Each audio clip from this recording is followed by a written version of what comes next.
en n'est pas résumé de la considération des hommes au-dessus de la considération de Dieu. L'homme considère plus celui qui est élevé. Que ce soit dans une école, on considère plus le maître, le prof, dans le lieu de travail, le directeur. Deux fois même, c'est l'employé qui a eu raison. Et le chef d'entreprise qui a eu tort. Parce que le chef d'entreprise a tellement d'influence. On n'essaie même pas d'écouter ce que l'employé veut dire. On ne sait même pas d'écouter ce que l'élève veut dire. On ne veut pas écouter même sa version. On ne veut pas écouter ce que... Parce qu'on a considéré celui qui est élevé aux yeux des hommes. Mais qu'en est-il aux yeux de Dieu?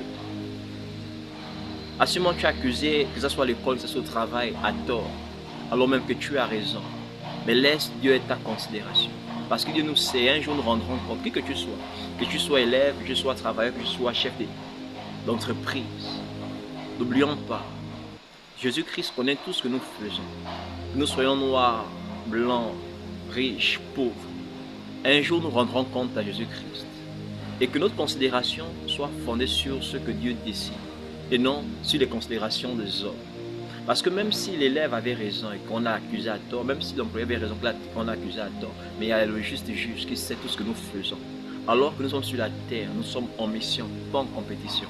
Quel que soit le poste que nous avons, que ce soit employé, que ce soit élève, que ce soit maître, que ce soit chef d'entreprise, que ce soit mari, que ce soit femme, attention, considérons ce que Dieu dit au lieu de ce que les hommes disent. Parce qu'à la fin, c'est Dieu qui aura le dernier mot. Sur terre, nous sommes en mission et nous rendrons tous compte à Dieu.